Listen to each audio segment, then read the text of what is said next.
आमिर बिन शराहील की अशाबी कहते हैं कि मैंने फातिमा बिनते कैस रज़ी अल्लाह अन्हा से सवाल किया कि फातिमा बिनते कैस, आप मुझे कोई ऐसी हदीस बतलाओ जिसको आपने डायरेक्ट अल्लाह के नबी से सुनी हो। फातिमा बिनते कैस रज़ी अल्लाह अन्हा कहती हैं, अगर तुम चाहते हो तो मैं ये ऐसी हदीस ज़रूर बयान करूँगी जिसको मैंने अल्लाह के नबी से डायरेक्ट सुना है। उसके बाद फातिमा बिनते कैस रज़ी अल्लाह अन्हा अपनी ज़िंदगी के हालात बयान करती हैं और कहती हैं, मदीना मुनव्वरा के अंदर एक दिन ऐसा हुआ कि एक आवाज़ लगाने वाला, एक ऐलान करने वाला ऐलान करता है, अस्सलात जामियतन, ऐ लोगों नमाज कायम होने वाली है, नमाज खड़ी होने वाली है। अल्लाह के नबी के दौर में जब ऐसा ऐलान होता था कि नमाज खड़ी होने वाली, नमाज कायम होने वाली है, सहाबा अपने कारोबार को छोड़ करके मस्जिद के अंदर आ जाते। फातिमा बिनते कैस कहती हैं कि मैं भी ख़वातीन के साथ मस्जिद के अंदर आती हूँ और ख़वातीन की जो पहली सफ़ है उस पहली सफ़ के अंदर मैं खड़ी हो जाती हूँ।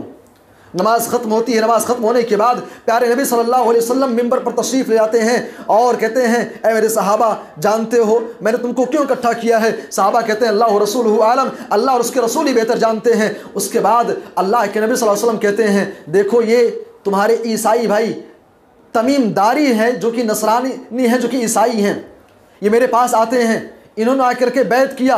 बैत करने के बाद उन्होंने इस्लाम को कबूल किया और इस्लाम कबूल करने के बाद इन्होंने एक वाक़या मुझसे बयान किया है। दज्जाल इस वक्त मौजूद है, उसका वजूद है, वो आप इस रिवायत की रोशनी में आप समझें। तमीमदारी रज़ी अल्लाह अन्हु कहते हैं, अल्लाह के नबी से बयान करते हैं कि अल्लाह के नबी, मैं 30 लोगों के साथ, हमारा 30 लोगों का काफ़िला था, 30 लोगों के काफ़िले के साथ हम लोग एक कश्ती के अंदर सवार होते हैं समंदर के अंदर, और उसके बाद फिर 30 दिन दरिया के अंदर, समंदर के अंदर हम और आप समंदर के मौजों में, समंदर के थपेड़ों में, समंदर के अंदर हम और आप फंसे रहे। तमीमदारी रज़ी अल्लाह अन्हु कहते हैं, हमारा जो 30 लोगों का काफ़िला था मुसलसल 1 महीना समंदर के अंदर चक्कर लगाते लगाते उसके बाद समंदर ने ले जा करके हमको एक साहिल के किनारे छोड़ दिया। तमीमदारी रज़ी अल्लाह अन्हु कहते हैं कि हम एक जजीरे पर जा करके उतरते हैं, वहाँ हमने क्या देखा कि एक जानवर खड़ा है, एक चौपाया वहाँ पर है, और उस चौपाए के जिस्म के ऊपर इतने बाल हैं कि ना तो उसका आगे का हिस्सा समझ में आ रहा, ना पीछे का हिस्सा समझ में आ रहा है। उसका चेहरा कहाँ है, उसका मुंह कहाँ है, चेहरा कहाँ, कुछ समझ में नहीं आ रहा है। तमीमदारी रज़ी अल्लाह अन्हु कहते हैं कि हमने उससे सवाल किया, तेरे लिए बर्बादी और ख़राबी तू कौन है? वो कहता है, अनल जस्सासा, मैं जस्सासा हूँ। तमीमदारी रज़ी अल्लाह अन्हु कहते हैं, हमने उससे सवाल किया, ये जस्सासा क्या है? उसने कहा कि तुम मेरी फिक्र छोड़ो, उस फला घर के अंदर एक शख्स है जो तुम्हारी ख़बरों के बारे में बहुत ज़्यादा मुश्ताक है, जो तुम्हारे बारे में जानना चाहता है। तमीमदारी रज़ी अल्लाह अन्हु कहते हैं, जब उसने जुमले कहे तो उसकी बातों को सुनने के बाद डर के मारे हम सारे के सारे लोग उस घर की तरफ चले गए। जब उस घर के पास पहुँचते हैं तो हमने क्या देखा, उस घर के अंदर एक इंसान कैद किया गया है, एक इंसान उसके अंदर जंजीरों में, बेड़ियों के अंदर उसे जकड़ा गया है।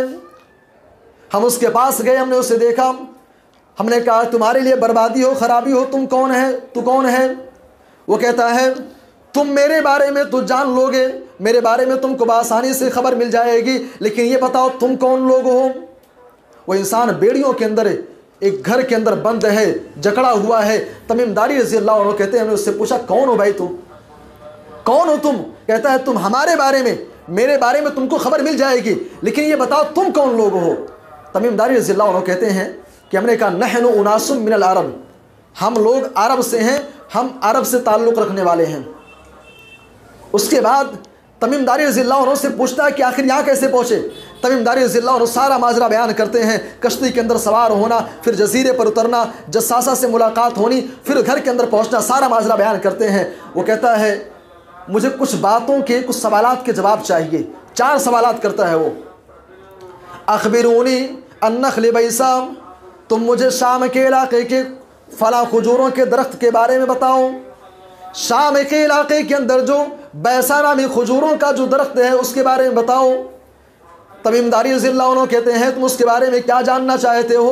वो कहता है, ज़रा बताओ तो सही, क्या उस बाग के अंदर फल आ रहे हैं कि नहीं आ रहे हैं? उस जो बाग है खजूरों का, वहाँ फल आता है कि नहीं आता है? तमीमदारी रज़ी अल्लाह अन्हु कहते हैं, हाँ, फल उसके अंदर आ रहा है। वो कहता है, अनकरीब ऐसा आने वाला है, वो दरख्त, वो बाग जो है फल देना बंद कर देगा, फल उसके अंदर नहीं आने वाले हैं, कुछ समय आने के बाद ऐसा होगा। उसके बाद उसने दूसरा सवाल किया, अखबिरूनी अन बुहैरत तबरिया, तुम मुझे बुहैरा तबरिया के बारे में बतलाओ।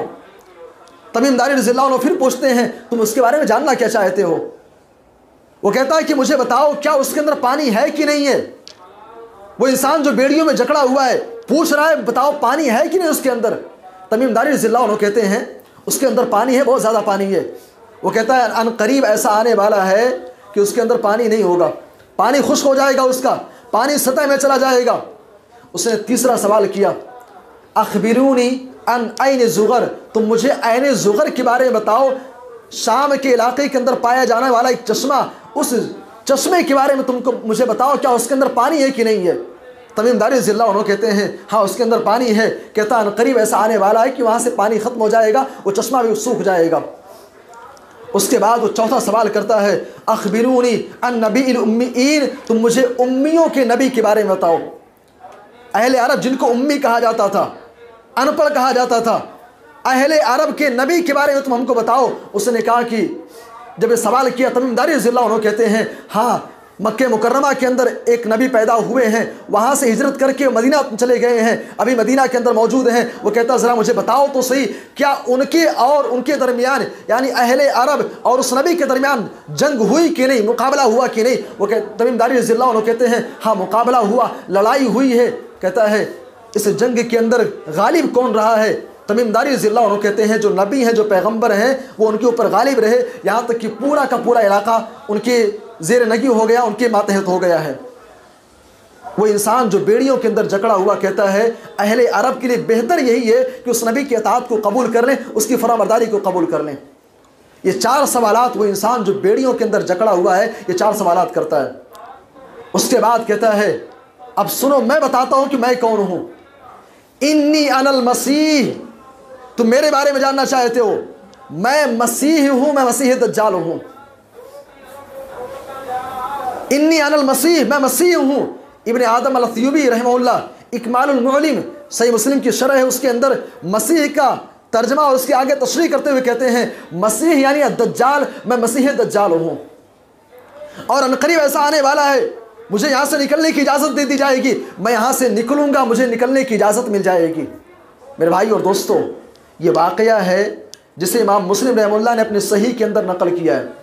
इस वाक़े की रोशनी में जो बात मैं आपको समझाना चाहता हूँ, दज्जाल का वजूद है, दज्जाल का वजूद है। अल्लामा इब्न बाज़ रहमहुल्लाह से किसी सवाल करने वाले ने पूछा क्या दज्जाल मौजूद है?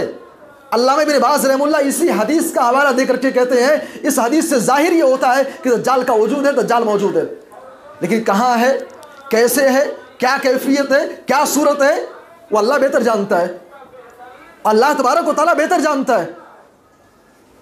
बल्कि इमाम लालकाई रहमहुल्लाह शरह उसूल इत्क़ाद अहले सुन्नह के अंदर लिखते हैं वजूबुल ईमान बि खुरूज दज्जाल व वजूदिही, दज्जाल के वजूद के ऊपर ईमान रखना ये वाजिब है, ज़रूरी है, क्योंकि अल्लाह के नबी की हदीस बता रही है भाई